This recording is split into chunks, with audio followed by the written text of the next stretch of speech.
As you've already heard in Theodore's story, Alphonse, his younger brother, has an extraordinary spiritual experience in the church of St Andrea della Frate, about 150 meters from the Spanish Steps in Rome, a tourist attraction you may have already visited. For a few brief seconds, Alphonse has an apparition of Mary in a side chapel of the church on the 20th of January 1842.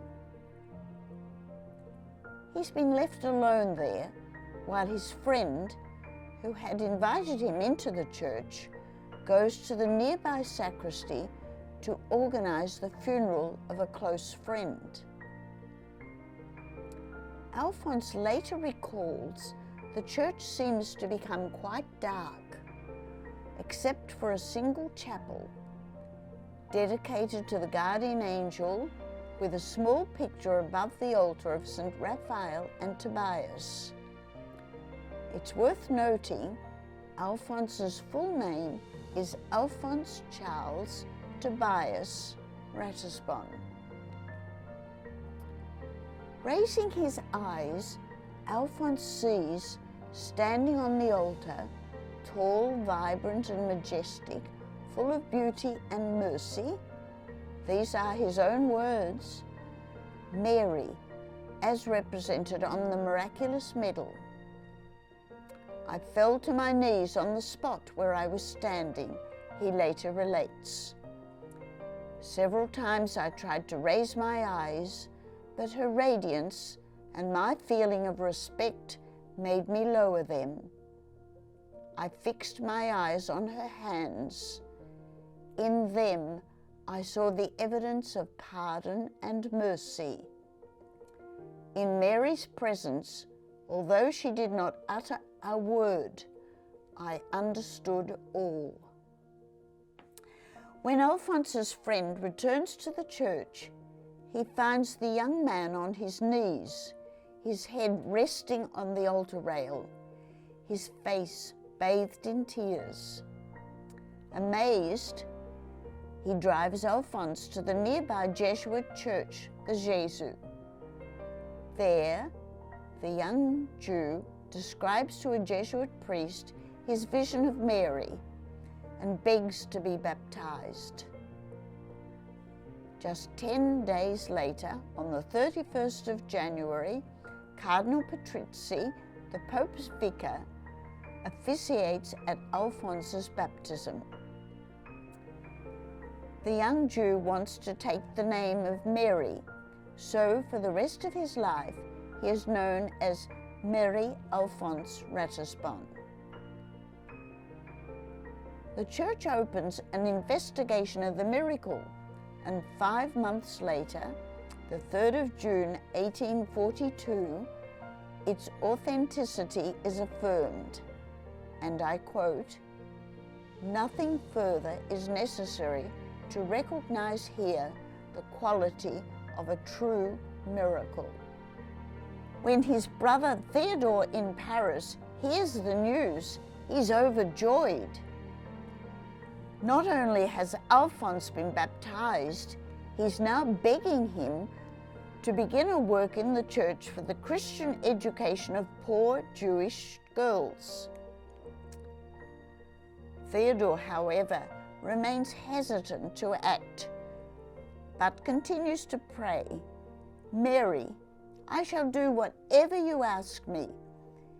If it is you who inspired my brother with the same idea of founding the delicate work he's suggesting, show me a sign. Send me one Jewish child, and this will be a sign for me of God's will." You'll remember, Theodore does receive this second sign. The 2 little girls whose dying mother confides them to him. And so the Sion congregation will soon become a reality. In the meantime, Alphonse decides to join the Society of Jesus. is ordained a Jesuit priest in September 1848 and sent to Paris to teach in the Jesuit boys' school there. Quite unhappy in the classroom, teaching is not his vocation either. Alphonse realizes his deepest yearning is to be associated with Theodore and to work for and with his own Jewish people. In December 1852, after spending 11 years with the Jesuits, Alphonse receives permission to leave the society, but still remains a priest, and joins Theodore's newly founded congregation. Holding a strong attraction to found a community of sisters in Jerusalem, Alphonse receives Theodore's approval to go to Jerusalem to try to fulfill his dream. The ship taking Alphonse to the Holy Land arrives in the port of Jaffa on the 9th of September 1855. Because of a case of cholera on board, the passengers are put into quarantine and their luggage packed into a small boat taken ashore. When the passengers finally disembark and their belongings are restored, Alphonse discovers his wallet is missing. Penniless, he arrives at the door of Casanova, the hostel of the Franciscan friars who welcome him to the holy city of Jerusalem. Immediately, Father Marie Alphonse begins his search for a site for Sion's foundation, preferably in the city of Jerusalem, founded on Mount Sion. At that time, the only men's congregation in Palestine is the Franciscans, with just 2 women's congregations, the Sisters of St. Joseph of the Apparition arriving in 1848 and the Sisters of Nazareth in 1851. Anxious to have more sisters to open schools, Bishop Verloga gives his unconditional agreement for a Sion foundation, adding, however, no financial assistance can be given towards it. In communication with Theodore regarding the possible foundation, Alphonse receives the following suggestion from him, and I quote, "We'll start by renting a small dwelling in order to introduce ourselves humbly into Palestine. Once we are acclimatized, we'll seek to find resources to buy land and build." Theodore's advice is sound, but as Palestine is still under the Ottoman Empire, even rental is difficult, and purchase of land even more complicated. The only property Christians are permitted to purchase is a verified holy place, and if found, it will surely be extremely expensive, with the owner inflating the price during negotiations. Nevertheless, Alphonse begins his search. The following year, on the 20th of January, walking along the Via Dolorosa, Alphonse meets an employee of the Austrian consulate. Matthias tells Alphonse there's a property, Ecce Homo, further up the Via Dolorosa, owned by a Turk who wants to sell. The ruins are situated close to the arch of the Ecce Homo, where Pilate is reputed to have condemned Jesus to death. Naturally, Alphonse is delighted with this discovery, but he has no money. Back in Paris, the congregation is struggling to finance the recent purchase of the property on Rue Notre-Dame-des-Champs, so unfortunately it cannot assist. Theodore's words to Alphonse are strong. Don't waste any more time. Come home as quickly as possible. You were surely deluded when you believed you were called to found Sion in the Holy Land. Alphonse is ready to accept his brother's advice, but events take a sudden, unexpected turn. After celebrating Mass in a village just outside Jerusalem, Alphonse falls off his horse, breaking his right arm and wrist. It's impossible for him to travel on horseback to Jaffa to catch a ship back to France. 2 days after the fall, Alphonse receives a large check from his youngest sister Ernestine.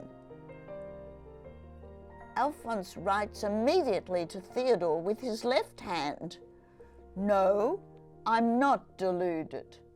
The mission is visibly marked with God's seal. We need unlimited confidence. Send me the first workers for Sion.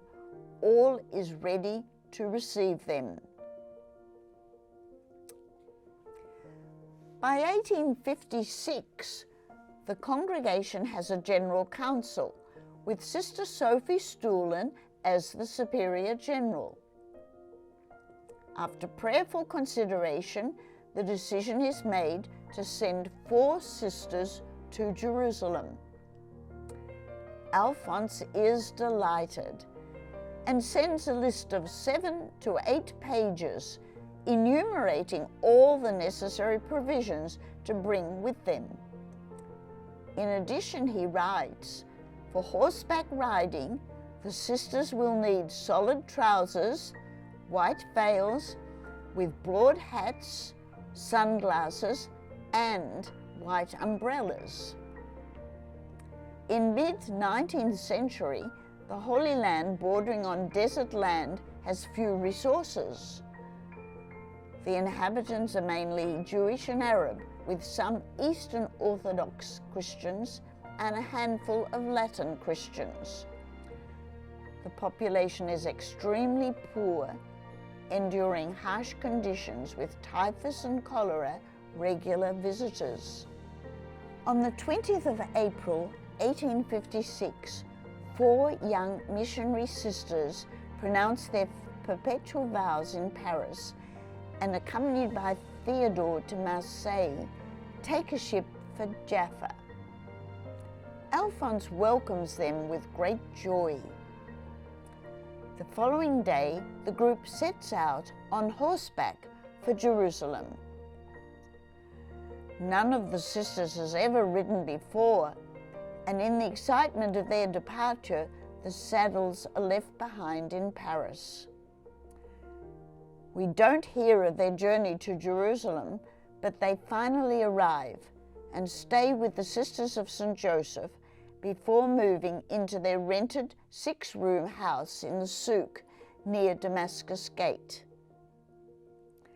These lodgings proved to be very unhealthy, with water seeping through the terraces and decayed ceilings.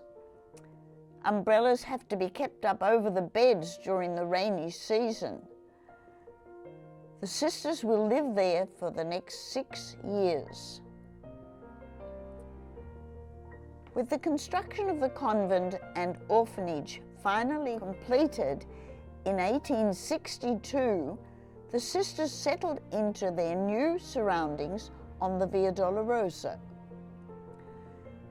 The building of the Ecce Homo Basilica is completed only after a further 6 years in 1868, when the sisters are already caring for 100 orphan girls as free boarders and classes for another 120 Muslim and Jewish day students.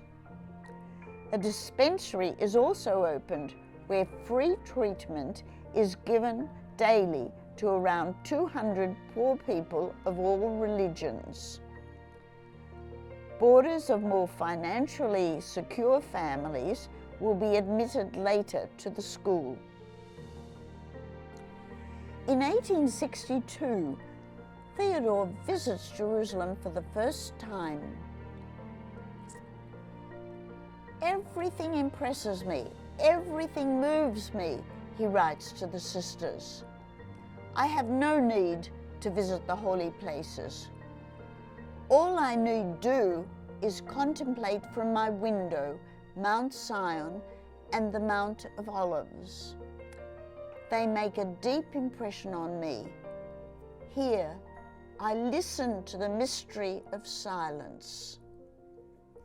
During his first years in the Holy Land, Alphonse is obliged to leave frequently for Europe, either for reasons of health or to raise the necessary finances for the building of Ecce Homo. Life isn't easy for Alphonse. He suffers from a debilitating facial neuralgia and an inflamed throat that leaves him with no voice for months on end. Knowing the summer heat in Jerusalem is causing the sisters frequent bouts of fever, a friend offers to rent a country house for them in En Karim, a village outside Jerusalem. The sisters moved there in 1862. At this time, the Druze massacre of Christians in Lebanon leaves many orphan children in need of care. The sisters transform their rented house into an orphanage to care for the children. Within a short space of time, this accommodation is inadequate, so Alphonse decides to purchase a larger property nearby. From the outset, the construction of the En Karim house is fraught with difficulties. Cisterns need to be constructed for regular water supply, roads built for easier access to the property, peace made after ongoing disputes with the local people, and the never-ending financial problems solved. Part of the house is completed in 1865, when the sisters move in to continue caring for the orphans there. The main building, however, will be completed only 18 years later, as funds become available in 1883. Amid all these difficulties, Alphonse's courage and trust in Mary never waver. "We've not come to the East to erect buildings, but to fill them with life," he writes. "We can only regenerate the country by educating the children." In 1873, Alphonse decides another school needs to be started, where young boys can learn some form of trade to assure them of a future livelihood. When completed, the magnificent and spacious building will provide workshops for about 100 young boys to learn different trades, to become bakers, carpenters, turners, tailors, weavers, cobblers, zinc workers, tinsmiths, sculptors. Sadly, every year 200 to 300 youngsters have to be refused for lack of space. Alphonse writes, "It is a real torture to my heart. St. Peter's School, or as it is later named, Ratisbonne Centre, still stands today, an impressive building in the heart of the new city of Jerusalem." News of Theodore's death on the 10th of January 1884 deeply saddens Alphonse. With his own health rapidly declining and his eyesight failing, Alphonse leads a contemplative life, quietly praying alone in his small house facing Mary's shrine in the garden of En Karim. He is just 70 years of age. constant anxiety from the building of 3 large institutions in 28 years, never-ending financial worries, and his own fragile health bring death prematurely. Knowing his end is near, Alphonse writes to a priest friend, "When I'm on my deathbed, say only one word to me, Mary. This word will penetrate the depths of my soul." Just a few hours before he dies, Alphonse exclaims, "Don't give me any more medication. Mary is calling me and I am ready. Just Mary. For me, she is everything." Father Mary Alphonse Ratisbonne dies peacefully in En Karim on the 6th of May, 1884. He's buried in the nearby Sion Cemetery, overlooking the Church of the Visitation, commemorating Mary's visit to her cousin Elizabeth. By sheer force of character and indomitable willpower, Alphonse had established in the 19th century 3 large institutions in Jerusalem, despite a maze of obstacles from church, European governments, and the Ottoman Empire. Presiding at his funeral, Cardinal Simeoni summed up Father Mary Alphonse's life in the Holy Land in the following words: "Father Mary did more for the good of Jerusalem in a few years than many others have done in 200 years."